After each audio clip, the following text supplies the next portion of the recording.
चलिए आइए, नमस्कार साथियों, मैं अंशुल द्विवेदी आप सभी का स्वागत करता हूं। हम केमिस्ट्री की एक शानदार बेहतरीन सी सीरीज आपके लिए मैराथन क्लास लगातार ला रहे हैं। यदि अभी तक आपने विजिट नहीं किया है तो एक बार MP exam by Anshul Dwivedi इसी चैनल पे जाके आप एक बार विजिट कीजिए, तो आपको मतलब साइंस की जो एनसीईआरटी की सीरीज है ना, सारी की सारी वो सीरीज आपको मिल जाएगी। और एक बात बता दूं मैं कि वो सारी की सारी सीरीज आपके मध्य प्रदेश पुलिस के लिए, सब इंस्पेक्टर के लिए, रेलवे का एग्जाम या एसएससी का कोई भी एग्जाम हो, उन सारे के सारे एग्जामों के लिए वो क्या है, करंट अफेयर के वीडियो, वो साइंस के वीडियो ये आपके लिए क्या है, बहुत इंपॉर्टेंट है। ठीक है, तो एक बार किसी ने नहीं पढ़ा है तो एक बार जाकर जरूर विजिट कीजिएगा। हमने 150 क्वेश्चन अपनी पिछली वीडियो में कर लिया है। आज हम इसके आगे के चैप्टर हम कवर करने वाले हैं क्वेश्चंस को। पहला चैप्टर है पदार्थों की संरचना एवं वर्गीकरण के बारे में हम करते हैं। मतलब इसका हमने 150 क्वेश्चन हमने ऑलरेडी 100 क्वेश्चन, हाँ 150 क्वेश्चन हमने ऑलरेडी कवर कर लिया है। आगे हम कवर करते हैं। ठीक है, चलिए हम शुरू करते हैं क्वेश्चन का। वह विक्रिया जिसमें ऊष्मा का उत्सर्जन होता है क्या कहलाती है? तो ऊष्मा क्षेपीय विक्रिया कहलाती है। श्वसन किस प्रकार की रासायनिक अभिक्रिया का उदाहरण है? तो श्वसन एक ऊष्मा क्षेपीय विक्रिया है। याद रखना, वह विक्रिया जिसमें ऊष्मा का अवशोषण होता है क्या कहलाती है? ऊष्मा का अवशोषण होता है तो वो क्या कहलाती है? ऊष्मा शोषीय विक्रिया कहलाती है। शाक सब्जियों का विघटित होकर कंपोस्ट खाद बनना किस प्रकार की अभिक्रिया का उदाहरण है? ये ऊष्मा क्षेपी कहलाती है। श्याम श्वेत फोटोग्राफी में किस यौगिक का उपयोग किया जाता है? तो सिल्वर क्लोराइड और सिल्वर ब्रोमाइड का क्या किया जाता है? यूज किया जाता है। ठीक है, चलिए आगे हम क्वेश्चन सॉल्व करते हैं। आगे क्वेश्चन क्या लिखा है आपके स्क्रीन पे देखिए। क्वेश्चन लिखा हुआ है कि जब किसी अभिक्रिया में ऑक्सीजन का योग होता है, योग होता है मतलब हाइड्रोजन का ह्रास होता है, जो योग होता है तो उसे हम क्या कहते हैं? उसे हम अपचयन या फिर ऑक्सीकरण की अवस्था कहते हैं। जब किसी अभिक्रिया में ऑक्सीजन का ह्रास होता है उसे क्या कहते हैं? यहां पे देखो, ऑक्सीजन का योग हुआ तो अपचयन हमने कहा, अपचयन और ऑक्सीकरण हमने कहा। लेकिन जब किसी अभिक्रिया में ऑक्सीजन का ह्रास होता है उसे हम क्या कहते हैं? अपचयन कहते हैं। याद रखना, ऑक्सीजन का यदि ह्रास हो रहा है, योग हो रहा है तो उसे अपचयन कहेंगे। ऑक्सीजन का यदि यहाँ पे क्या हो रहा है कि ह्रास हो रहा है, ह्रास होता है तो उसे हम क्या कहते हैं? अपचयन कहते हैं। याद रखना, ऐसी अभिक्रिया जिसमें ऑक्सीकरण अपचयन दोनों अभिक्रियाएं एक साथ होती हैं वो क्या कहलाती है? वो कहलाती है कैसी? रेडॉक्स अभिक्रिया। चिप्स की थैली पैकेट में चिप्स को अपचयन से बचाने के लिए कौन सी गैस भरी जाती है? तो नाइट्रोजन गैस N2 जिसे कहते हैं। तेल या वसायुक्त खाद्य पदार्थों का लंबे समय तक रखने पर स्वाद और गंध का बदल जाना क्या कहलाता है? वो कहलाता है विकृति गंधिता कहलाता है। ठीक है, तेल या वसायुक्त खाद्य पदार्थों को जब हम लंबे समय तक रखते हैं ना तो उसमें एक अजीब सी विषैली सी गंध आती है ना, तो उसी कारण से होती है वो। ठीक है, आगे क्वेश्चन हम देखते हैं। आगे क्वेश्चन क्या लिखा है? चांदी के ऊपर काली परत या तांबे के ऊपर हरी परत का जमना किसका उदाहरण है? ये किसका उदाहरण है? संक्षारण का उदाहरण है। आपने देखा होगा चांदी काली हो जाती है, जैसे मैंने ही पहना एक चेन, तो वो कैसी है? ब्लैक कलर की होती जा रही है। तो वो चांदी का एक मतलब गुण होता है, मिश्रण करती है वो। ठीक है, आगे आता है अम्ल और क्षार की परस्पर अभिक्रिया से लवण तथा जल बनने की क्रिया को क्या कहते हैं? तो उसे उदासीनीकरण की अभिक्रिया हम कहते हैं। तांबे के बर्तन पर नींबू का रस रगड़ने से उसकी चमक वापस आ जाती है क्योंकि नींबू में उपस्थित अम्ल तांबे की किस परत को घोल देते हैं? तो कार्बन, वो कॉपर कार्बोनेट को क्या करते हैं? घोल देते हैं। जल के वैद्युत अपघटन में एनोड को कौन सी गैस एकत्र करती है? मतलब एनोड पर कौन सी गैस एकत्रित होती है? तो ऑक्सीजन गैस एकत्रित होती है। जल के वैद्युत अपघटन में कैथोड का एक एकत्र होने वाली, मतलब कैथोड पर एकत्र होने वाली गैस कौन सी होती है? तो हाइड्रोजन। देखो, कैथोड पर हाइड्रोजन और एनोड पर कौन सी? तो ऑक्सीजन गैस। ठीक है, संगमरमर का रासायनिक सूत्र क्या होता है? संगमरमर का हमने कल भी पढ़ाया है, CaCO3 होता है। क्या? CaCO3। सोडियम हाइड्रोक्साइड NaOH का सामान्य व्यावसायिक नाम क्या होता है? तो कास्टिक सोडा होता है। पोटेशियम हाइड्रोक्साइड मतलब KOH का सामान्य नाम क्या होता है? तो कास्टिक पोटास होता है। विरंजक चूर्ण का सही रासायनिक सूत्र क्या होता है? तो CaOCl2। पीने के पानी को जीवाणु मुक्त बनाने के लिए किस रसायन का उपयोग किया जाता है? तो विरंजक चूर्ण का क्या किया जाता है? उपयोग किया जाता है। ठीक है, आगे आते हैं। आगे क्वेश्चन लिखा है कि कपड़ों की धुलाई के लिए सोडे का कौन सा रूप प्रयोग किया जाता है? तो Na2CO3 × 10H2O। अग्निशामक में किस लवण का उपयोग CO2 गैस उत्पन्न करने के लिए किया जाता है? तो सोडियम हाइड्रोजन कार्बोनेट मतलब बेकिंग सोडा जिसे हम कहते हैं। हड्डियों को जोड़ने के लिए डॉक्टर किस सफेद चूर्ण का प्रयोग प्लास्टर के रूप में करते हैं? तो किसका करते हैं? POP मतलब plaster of Paris. Copper sulphate के एक सूत्र इकाई में क्रिस्टलन के लिए जल के कितने अणु होते हैं? तो 5 अणु, CuSO4 × 5H2O होता है। जिप्सम के एक सूत्र इकाई में जिप्सम के जलन के मतलब जिप्सम के जल के कितने अणु होते हैं? कितने होते हैं? 2 अणु होते हैं, CaSO4 × 2H2O। ये चीज आपको क्या करना है? याद रखना है। चलिए आइए आगे हम क्वेश्चन करते हैं। आगे देखिए क्वेश्चन क्या लिखा हुआ है। आगे क्वेश्चन आपके पास लिखा है कि लिटमस विलियन, क्या लिखा हुआ है? लिटमस विलियन जो कि एक प्राकृतिक सूचक है, किस पौधे से निष्कासित किया जाता है? तो किससे? लाइकेन के पौधे से। लिटमस का विलियन याद रखना। हल्दी एक प्राकृतिक सूचक है, यह क्षारीय विलियन में किस रंग में बदल जाती है? तो भूरे रंग में बदल जाती है। क्या लिखा है? फिनोक्विनोन सूचक क्षारीय विलियन में कौन रंग देता है? तो कैसा रंग देता है? ये गुलाबी रंग देता है। कौन? क्या लिखा है? क्या लिखा है भाई? फिनोफ्लेविन करके लिखा हुआ, एक बार आप देख लेना, ठीक है। मिथाइल ऑरेंज अम्लीय विलियन में कैसा रंग देता है? ये मिथाइल ऑरेंज लाल रंग देता है। हमारे पेट अमाशय में भोजन के पाचन के लिए कौन सा अम्ल प्राकृतिक रूप से स्रावित होता है? तो हाइड्रोक्लोरिक अम्ल, जिसे हम HCl कहते हैं।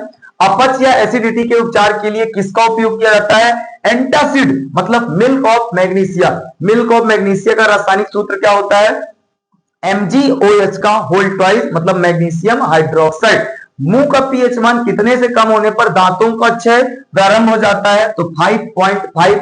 यदि पीएच मान है आपका इससे ज्यादा है तो आपके मुंह का क्या होने लगेगा? दांतों का क्षय होने लगता है।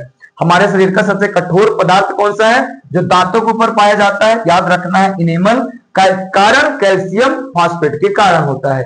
ठीक है, आगे लिखा नेटल पौधे के पत्तों के चुभने वाले बालों में कौन सा अम्ल मौजूद होता है?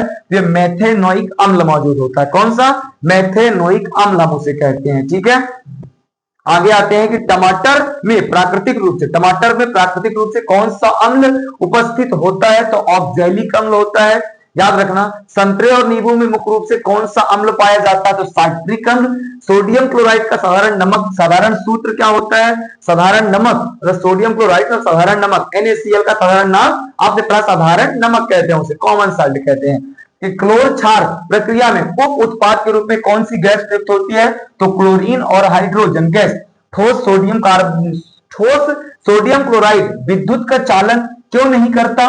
क्योंकि इसमें आयन गति के लिए स्वतंत्र नहीं होते, मतलब आयन गति के लिए स्वतंत्र नहीं होते हैं, इसलिए। ठीक है, वह कौन सी एकमात्र धातु है जो चमकीली होती है? तो कौन सी? आयोडीन होती है। किन धातुओं को चाकू से आसानी से काटा जा सकता है? सोडियम और पोटेशियम।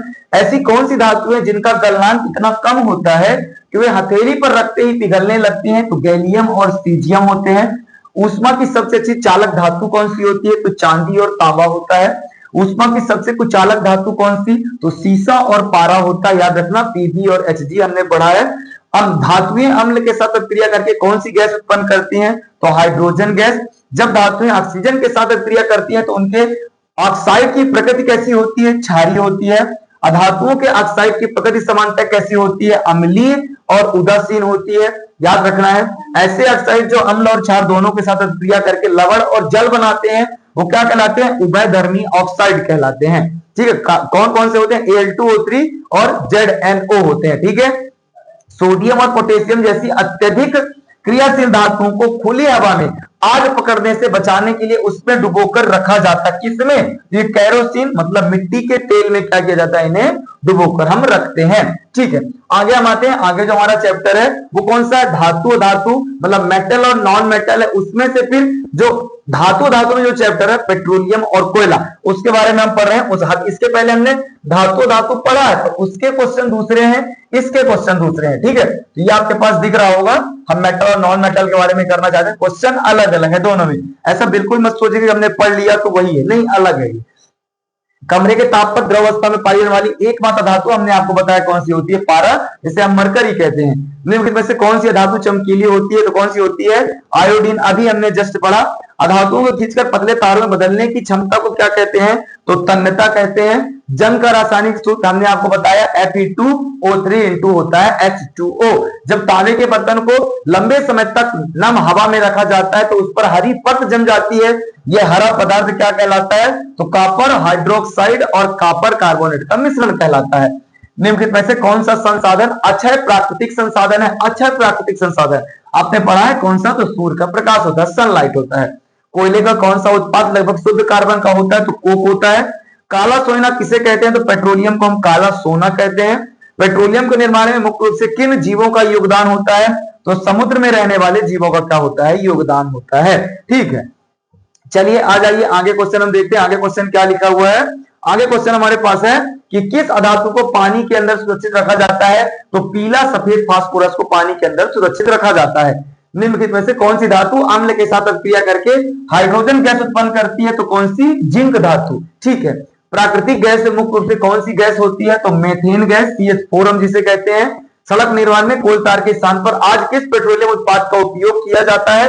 तो किसका उपयोग किया जाता है? बिटुमेन कोयले का उपयोग। ठीक है, सोडियम और पोटेशियम जैसी अत्यधिक क्रियाशील धातुओं को कहां रखा जाता है? तो मिट्टी के तेल में हम रखते हैं, केरोसिन में रखते हैं। खाद्य पदार्थों को लपेटने के लिए किस धातु की पन्नी का उपयोग? आपने देखा है ना सिल्वर पन्नी का उपयोग। जब भी हम मार्केट से मोमोज लेके जाते हैं या मंचूरियन लेके जाते हैं या चाउमीन लेके जाते हैं तो उसे वो एक सिल्वर पन्नी में पैक करके देते हैं। ठीक है, सिल्वर कलर की पन्नी होती है। वो पन्नी किसकी बनी होती है?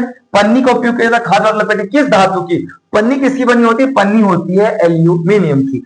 अधातुओं के ऑक्साइड सामान्यतः किस प्रकृति के होते हैं? तो अधातुओं के ऑक्साइड या सिंपल सा अम्लीय प्रकृति के होंगे। एलपीजी का पूरा नाम हमने आपको बताया, लिक्विफाइड पेट्रोलियम गैस कहते हैं। वाहनों के लिए सबसे कम प्रदूषण फैलाने वाला ईंधन कौन सा होता है? तो सीएनजी होता है।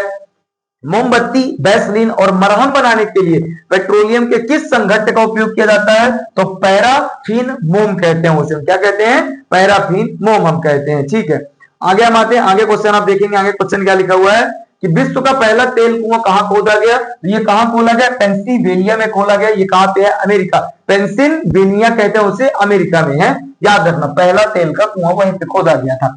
वह न्यूनतम तापमान जिस पर कोई पदार्थ आग पकड़ लेता है क्या कहलाता है? वह कहलाता है ज्वलन ताप। ध्यान रखो, ये ज्वलन और ताप एक धातु में चैप्टर है, उससे क्वेश्चन जो बार बार रिपीटेड क्वेश्चन है ना, ऐसे क्वेश्चन को इस चैप्टर में रखा गया स्पेशली बना के। ठीक है, ज्वलन ताप हम कहते हैं। निम्नलिखित में से कौन सा स्वतः दहन का उदाहरण है? तो सफेद फास्फोरस का हवा में अपने आप क्या करना? जल उठना। आग बुझाने वाले अग्निशामक यंत्र से कौन सी गैस निकलती है? तो कार्बन डाइऑक्साइड मतलब CO2 गैस निकलती है। विद्युत उपकरणों या तेल में लगी आग को बुझाने के लिए सबसे अच्छा अग्निशामक कौन सा होता है? तो कार्बन डाइऑक्साइड होता है। पानी डालने पर बिजली का झटका लग सकता है और तेल पानी पर क्या होने लगता है? तैरता है। इसलिए हम क्या करते हैं? कार्बन डाइऑक्साइड का छिड़काव करते हैं। मैंने आपको एक दिन ये दिखाया था। ठीक है, फायर एक्सटिंग्विशर कहते हैं इसको। किसी अच्छे ईंधन का कैलोरी मान ऊष्मीय मान कैसा होना चाहिए? तो अधिक होना चाहिए, मतलब कैसा? उच्च होना चाहिए। अम्लीय वर्षा के लिए उत्तरदायी मुख्य गैसें कौन सी हैं? कल मैंने अपनी वीडियो पे एक क्वेश्चन पूछा था, तो उसका आंसर क्या है? सल्फर डाइऑक्साइड और नाइट्रोजन डाइऑक्साइड, SO2 और NO2। सोने और चांदी को पिघलाने के लिए सुनार ज्वाला के किस भाग का उपयोग करता है? तो सबसे बाहरी नीला भाग, अदीप क्षेत्र हम कहते हैं। ईंधन के अपूर्ण दहन में कौन सी अत्यंत जहरीली गैस निकलती है? तो कार्बन मोनोऑक्साइड गैस। लकड़ी की तुलना में LPG को एक अच्छा घरेलू ईंधन क्यों माना जाता है? क्यों माना जाता है? यह धुआं नहीं छोड़ता, इसका कैलोरी मान अधिक होता है, इसका जो ताप मतलब भंडारण और परिवहन क्या होता है? आसान होता है। तो उपरोक्त सभी हो जाएगा। पटाखों का फटना किस प्रकार के दहन का उदाहरण है? तो पटाखों का फटना किस प्रकार के? विस्फोट का। पटाखे धीरे से तो नहीं फटते ना, पटाखे विस्फोट करते हैं ना, तो विस्फोट। ठीक है, क्या करते हैं? विस्फोट। ठीक है, चैनल पे यदि नए हैं तो चैनल को सब्सक्राइब कीजिएगा, लाइक कीजिएगा, अपने दोस्त को क्या कीजिएगा? वीडियो को फॉरवर्ड कीजिएगा। ठीक है, चलिए हम आगे आते हैं। आगे क्वेश्चन आपके सामने क्या लिखा हुआ है? अब देखिए, अब इसी में धातु हम जो चैप्टर पढ़ रहे हैं ना, इसी में अलग अलग कर दिया। क्या कि विद्युत धारा के रासायनिक प्रभाव से क्वेश्चन कुछ पूछा गया, कुछ संश्लेषित रेशे और प्लास्टिक से क्वेश्चन पूछा गया, कुछ रासायनिक अवधारणा और अभिक्रिया से। तो सारे क्वेश्चन को अलग अलग करके कैटेगरी वाइज हमने कर दिया। आइए, कौन सा विलयन विद्युत का सबसे अच्छा चालक होता है? तो नमक और पानी का विलयन क्या होता है? विद्युत का सबसे अच्छा क्या होता है? चालक होता है। ये चीज आपको याद रखना है। तो किसका? नमक और पानी का विलयन। ठीक है, जब तांबे की प्लेटों को कॉपर सल्फेट विलयन में डुबोकर विद्युत धारा प्रवाहित की जाती है तो तांबा किस इलेक्ट्रोड पर जमा होता है? तो ऋण टर्मिनल से जुड़े इलेक्ट्रोड कैथोड पर। ठीक है, विद्युत द्वारा किसी पदार्थ पर वंचित धातु की पर चढ़ाने की प्रक्रिया को हम क्या कहते हैं? तो हम उसे क्या कहते हैं? विद्युत का लेपन करना कहते हैं। पहला पूर्ण रूप से संश्लेषित रेशा कौन सा होता है? तो कौन सा है? नायलॉन होता है। कृत्रिम रेशम के नाम से किसे जाना जाता है? तो हम किसे जानते हैं? रेयॉन को जानते हैं, याद रखिएगा। नायलॉन के धागे इतने सबूत होते हैं कि इनका उपयोग किसके निर्माण में किया जाता है? तो इसका निर्माण देखो, पैराशूट और चट्टान, इसके जो धागे होते हैं बहुत ज्यादा मजबूत होते हैं। तो पैराशूट और चट्टानों की रस्सियों के लिए, मछली पकड़ने वाले जाल के लिए और दांत साफ करने वाले ब्रश के ब्रिस्टल में, तो उपरोक्त में से सभी में इसका यूज किया जाता है। किसका? नायलॉन के धागे का। आगे आते हैं भौतिक परिवर्तन का एक उदाहरण, मैंने आपको बताया बर्फ का पिघलना, बर्फ से पानी, पानी से बर्फ बन जाएगा, ठीक है। लेकिन दूध से दही बनना, दही से दूध नहीं बना सकते हो। रासायनिक परिवर्तन, रासायनिक परिवर्तन की पहचान कीजिए, बताइए ना कौन सा? नया पदार्थ बनना, रासायनिक परिवर्तन। भाई दूध से दही बन गया, दूध का टेस्ट बताया में नहीं चलता, लेकिन दही खट्टी होती है, फिर से दही से हम दूध नहीं बना सकते, ठीक है। तो नया पदार्थ बनेगा। यह परिवर्तन प्राय अनुत्क्रमणीय होता है, बिल्कुल अनुत्क्रमणीय। एक बार दही बन जाए तो फिर दोबारा दूध थोड़ी ना बनेगा यार, ठीक है, ये भी सही है। गैस का निकलना और रंग बदलना, बिल्कुल सही। तो उपरोक्त में से सभी क्या हो जाएंगे इसके राइट आंसर। चलिए आ जाइए, हम आगे क्वेश्चन देखते हैं। आगे क्वेश्चन आपके पास क्या लिखा है? क्वेश्चन का लेवल बहुत तगड़ा लेवल है, बार बार मैं बोलता हूं, प्लीज इन्हें आप बार बार पढ़ लीजिएगा। क्वेश्चन है, चूने के पानी में CO2 गैस प्रवाहित करने पर उसका रंग दुधिया क्यों हो जाता है? तो क्यों हो जाता है? CaCO3 बनने के कारण हो जाता है। खाद्य पदार्थों के भंडारण के लिए उपयोग किए जाने वाले लोहे के डिब्बों पर किस धातु का लेपन किया जाता है? तो टिन का लेपन किया जाता है। क्या शुद्ध या अशुद्ध जल में विद्युत प्रवाहित हो सकती है? तो नहीं हो सकती भाई। एलईडी का पूरा नाम क्या होता है? एलईडी टीवियां आपने देखा है, तो लाइट इमिटिंग डायोड। ये आपके कंप्यूटर वाला क्वेश्चन जहां पे पूछता है ना, वहां पे कई बार पूछा है कि एलईडी का फुल फॉर्म बताओ, तो लाइट इमिटिंग डायोड आपको याद रखना है। पेट किसका एक सुपरिचित प्रकार है? पेट, पीईटी, पेट किसका एक सुपरिचित प्रकार है? तो पॉलिस्टर का। पेट बोले तो बॉटल। आप समझो, ऐसे प्लास्टिक जो गर्म करने पर आसानी से मुड़ जाते हैं और विकृत हो जाते हैं, वो क्या कहलाते हैं? तो थर्मोप्लास्टिक कहलाते हैं। आपने देखा होगा ना, हमारे घरों में टब रहता है, जग रहता है, हम उसको दबा दे तो दब जाता है और छोड़ दें तो फिर से वैसा ही है ना। तो कैसा रहता है? विकृति वाला रहता है वो, ठीक है।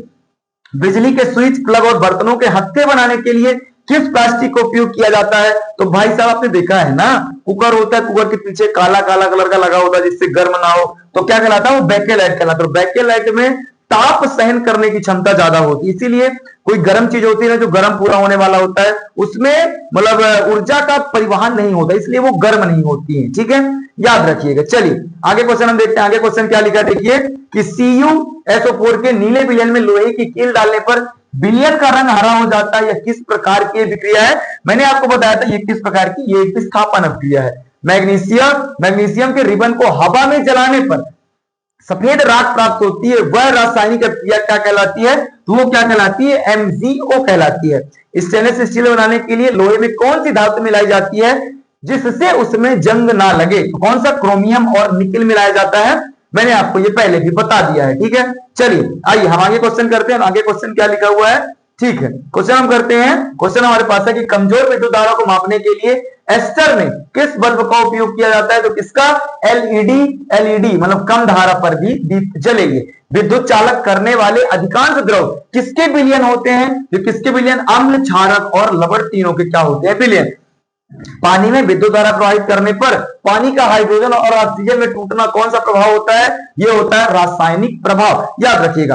क्रोमियम का लेपन ऑटोमोबाइल पार्ट्स पर क्यों किया जाता है? तो क्यों किया जाता है? देखो, चमकदार होने पर भाई इस पर मतलब खराब नहीं होता जल्दी से, ये जंग नहीं पड़ता और उपरोक्त क्या हो जाएगा? सभी हो जाएगा। नॉन स्टिक कढ़ाई और तवों पर किस प्लास्टिक की पर चढ़ाई जाती है? तो टेफ्लॉन की। अग्निशामक कर्मचारियों के लिए कपड़ों पर आग न पकड़ने के लिए किस प्लास्टिक की कोटिंग की जाती है? तो मेलामाइन। ये मेलामाइन होता है ताकि आग लगे तो आग में आपके कपड़े या आग ना जले, ठीक है।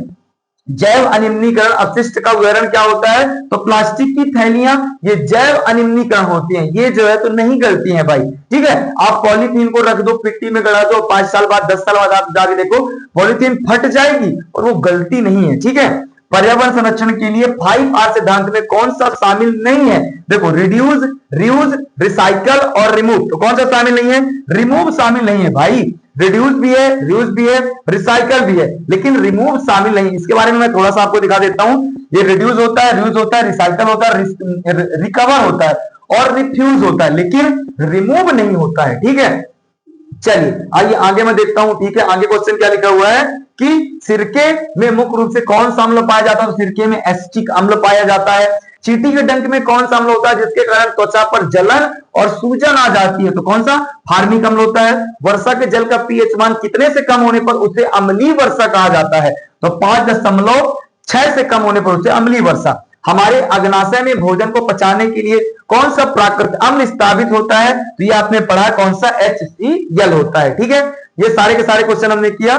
ठीक है, आगे हम आते हैं, आगे भी क्वेश्चन देखते हैं। और हम लगभग केमिस्ट्री के पीडीएफ के हम लगभग करीब पहुंच रहे हैं। इसमें लगभग आपके 3000 के लगभग समथिंग क्वेश्चन है, हम करीब पहुंच गए, मतलब आधी पीडीएफ से ज्यादा हमने पीडीएफ को सॉल्व कर लिया है। ठीक है, साधारण नमक का रासायनिक नाम और सूत्र क्या होता है? हमने आपको बताया सोडियम क्लोराइड NaCl होता है। लाफिंग गैस, हंसाने वाली गैस का रासायनिक नाम क्या होता है? नाइट्रस ऑक्साइड होता है। शुष्क बर्फ मतलब ड्राई आइस वास्तव में क्या होती है? तो ठोस कार्बन डाइऑक्साइड होती है। चिप्स के पैकेटों में ऑक्सीकरण से बचाने के लिए कौन सी गैस भरी जाती है? तो नाइट्रोजन गैस।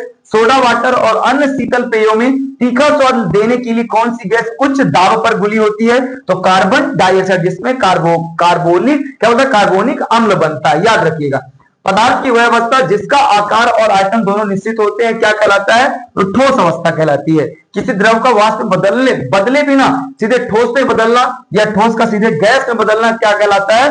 ऊर्ध्वपातन कहलाता है। जैसे कपूर या नौसागर का जलना होता है। ठीक है, कपूर जलता है तो डायरेक्ट गैस बन के उड़ जाता है, वो धुआं बन के।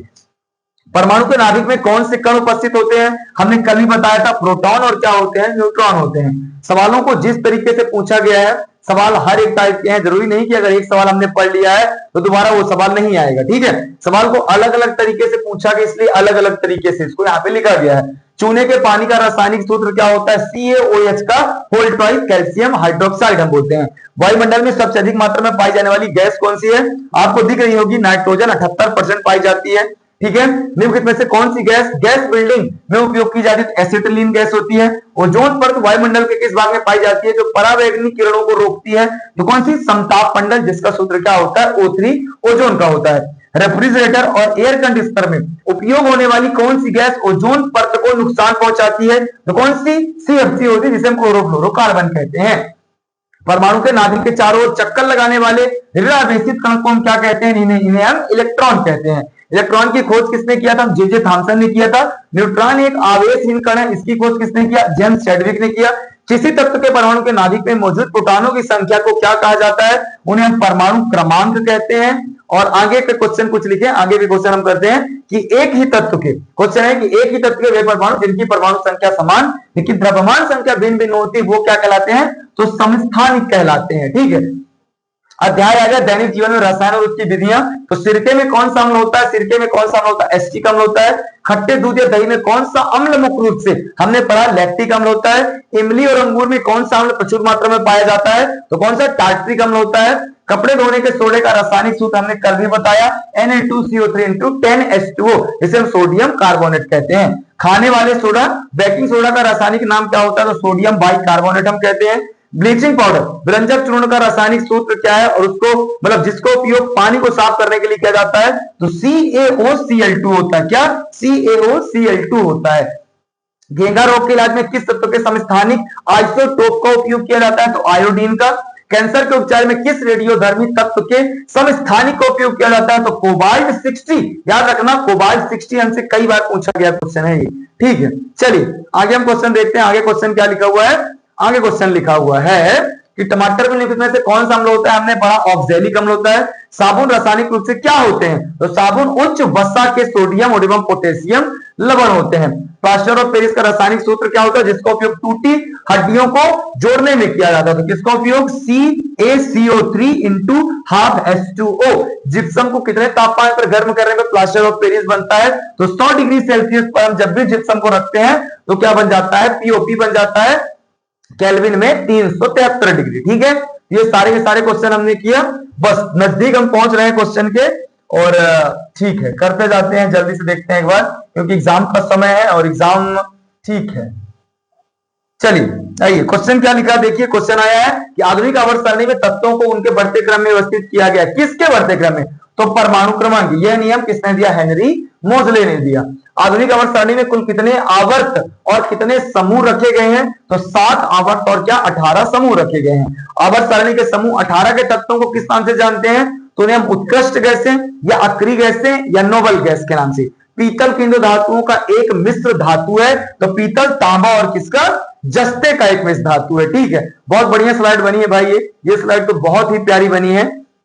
ठीक है, आगे लिखा है कि कांसा बनाने के लिए तांबे के साथ किस धातु को मिलाया जाता है, तो तांबे के साथ टिन को मिलाया जाता है। सीसा और टिन, ये देखो नृत्य करती हुई नर्तकी की मूर्ति। ठीक है, आप बताना इसकी खोज कहां पे हुई थी, कहां मिली थी ये। सीसा और टिन की मिश्र धातु को क्या कहते हैं, जिसका गलनांक बहुत कम होता है, बिजली के तारों को जोड़ने में किया जाता है, उसे हम क्या कहते हैं, सोल्डर कहते हैं। शुद्ध सोना कितने कैरेट का होता है, जो बहुत मुलायम होने के कारण आभूषण बनाने में उपयोग नहीं होता, तो 24 कैरेट। आभूषण बनाने के लिए आमतौर पर 22 कैरेट सोने में थोड़ा तांबा या चांदी मिलाया जाता है, याद रखना। एल्यूमिनियम का सबसे महत्वपूर्ण अयस्क कौन सा है, जिससे एल्यूमिनियम धातु निकाली जाती है, तो कौन सा होता है, बॉक्साइट होता है। चलिए आगे हम आते हैं, आगे क्वेश्चन क्या लिखा है, लोहे का सबसे शुद्ध वाणिज्यिक रूप कौन सा है, तो पिटवा लोहा। कौन सा, पिटवा लोहा। हाइड्रोजन गैस का रंग कैसा होता है, तो जलने पर पॉप की आवाज निकालता है, तो रंगहीन, यह एक गंधहीन और कैसी, एक रंगहीन क्या होती है, गैस होती है। ठीक है, हम 89 स्लाइड पे हैं, हम टोटल 90 स्लाइड आज करते हैं। ठीक है, आ जाइए ये स्लाइड करें, इसके बाद एक और स्लाइड करेंगे, इसके बाद नेक्स्ट क्वेश्चन को कल करेंगे। आ जाइए, ये जो चैप्टर हमारा है, ये चैप्टर कौन सा आ गया भाई, हाँ एक मिनट, चलिए ठीक है, ये अम्ल और क्षार वाला चैप्टर है। फिर से कर लेते हैं एक बार, देखते हैं क्या लिखा है। लिटमस विलियन जो बैंगनी रंग का वर्णजक होता है, यह किस पदार्थ का बना होता है, तो ये किसका बना होता है, लीचेन मतलब लाइकेन का बना होता है। निम्नलिखित में से कौन सूचक की तरह इस्तेमाल नहीं किया जाता, तो मेथिल ऑरेंज हल्दी इस्तेमाल किया जाता है, फिनोल्फथलीन किया जाता है और मूली भी, लेकिन मेथिल ऑरेंज नहीं किया जाता। निम्नलिखित में से कौन सी गैस, मतलब निम्नलिखित में से कौन गंधी सूचक नहीं है, तो शकरकंद में गंध नहीं आती बाबा। अपच का उपचार करने के लिए इसमें किस औषधि का उपयोग किया जाता है, तो एंटासिड प्रति अम्ल का। विरंजक चूर्ण का रासायनिक सूत्र हमने आपको अभी बताया कि CaOCl2। ठीक है, किसी भी उदासीन विलयन का पीएच मान हमने आपको बताया कितना होता है, 7 होता है। उदासीन का 7, अम्लीय का 7 से कम, क्षारीय का 7 से ज्यादा। धोने का सोडा का रासायनिक सूत्र क्या होता है, Na2CO3 प्लास्टर ऑफ पेरिस का रासायनिक सूत्र हमने आपको बताया है कि CSO4 होता है। अम्लीय विलयन का पीएच मान कितना होता है, ये 7 से कम होता है। ठीक है, चलिए आगे आते हैं, इसके बाद एक अंतिम स्लाइड करेंगे बस। ठीक है, ठीक है, क्वेश्चन क्या लिखा है कि एसिटिक अम्ल का प्राकृतिक स्रोत निम्नलिखित में से कौन सा होता है, तो सिरका होता है। साइट्रिक अम्ल का प्राकृतिक स्रोत क्या होता है, तो संतरा या नींबू होता है। टार्ट्रिक अम्ल किसमें पाया जाता है, इमली में। और लैक्टिक अम्ल का प्राकृतिक स्रोत क्या होता है, तो दही होता है। क्षारीय विलयन का पीएच मान मैंने आपको बताया 7 से अधिक। उदासीन विलयन का पीएच मान कितना होता है, 7 होता है। शुद्ध जल का पीएच मान कितना होता है, 7 होता है, क्योंकि जल का कोई स्वाद नहीं होता।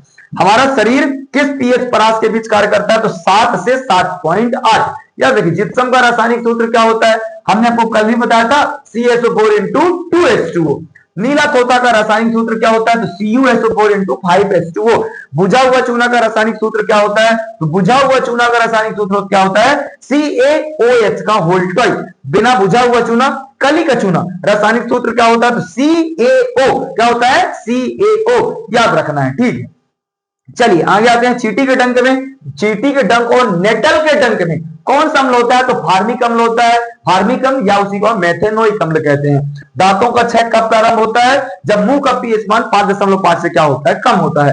हमारे पेट में कौन सा अम्ल मौजूद होता है, तो हाइड्रोक्लोरिक अम्ल, जिसे हम HCl कहते हैं। वर्षा के जल की पीएच मान जब कितने से कितने हो जाता है, तो अम्लीय वर्षा होती है 5.6।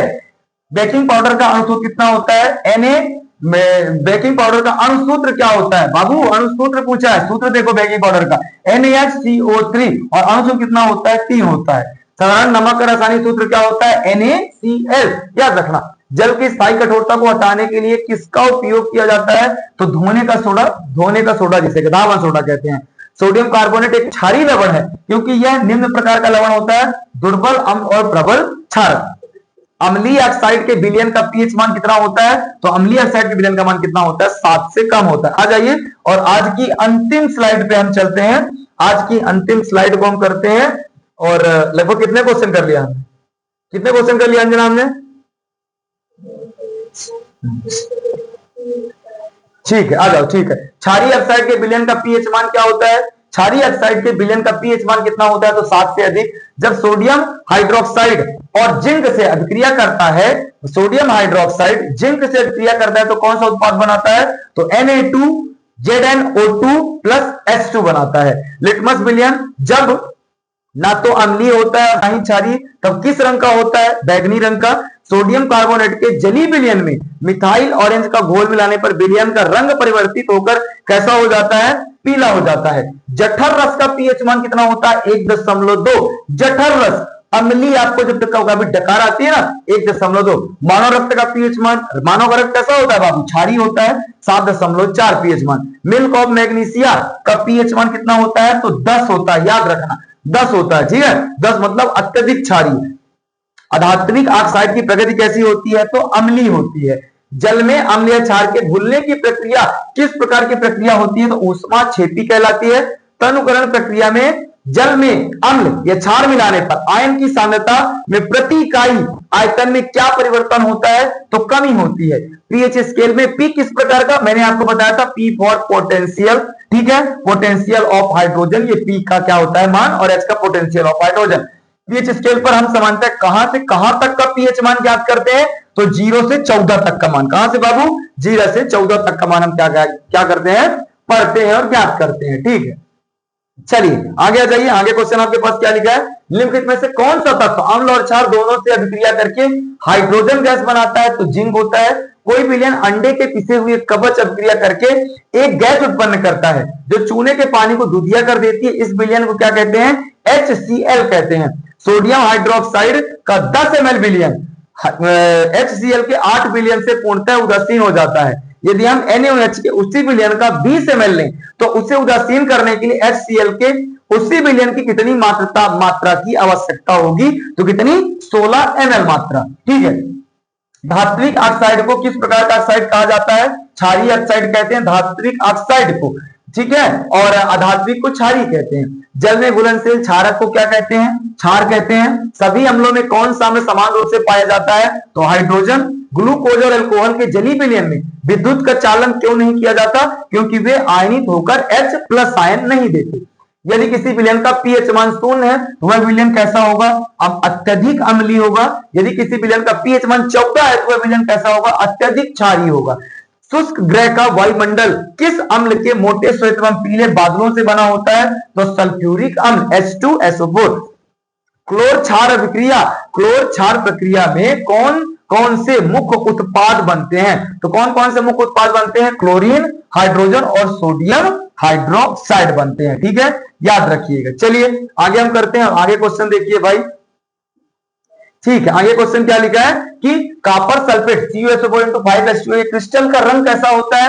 इसका रंग नीला होता है। फेरस सल्फेट के क्रिस्टल का रंग कैसा होता है? हरा होता है। चूना पत्थर एवं संगमरमर किसके, मतलब चाक लिखा है, किसके विविध रूप हैं? ये किसके ये विविध रूप है? ये रूप है भाई CaCO3 के, ठीक है। शुष्क हाइड्रोक्लोरिक गैस शुष्क लिटमस पत्र के रंग को क्यों नहीं बदलता?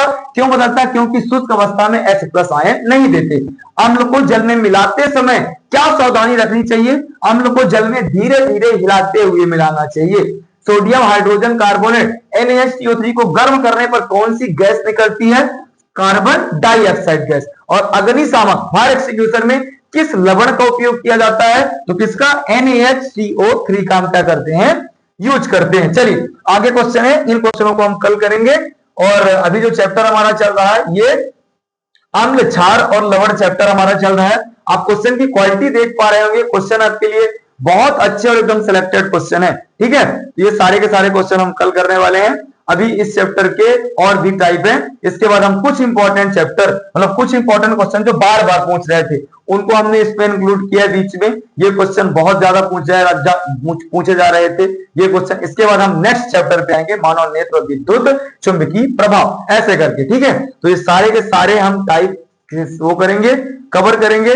बस हम करीब पहुंच चुके हैं, ठीक है। हमको जितने करना है हम उसके करीब पहुंच गए हैं। और लगभग आपको 5 से 6 दिनों के अंदर सारी की सारी ये केमिस्ट्री की PDF आप कर, ये जो वीडियो आपको मिल जाएगी। इसके बाद हम फिजिक्स का सेशन शुरू करेंगे, फिर हम बायोलॉजी का सेशन शुरू करेंगे, ठीक है। फिर वीडियो कैसी लगती है जरूर बताइएगा। और चैनल पे नए हैं तो क्या कीजिएगा, चैनल को ज्वाइन कर लीजिएगा। Thank you so much.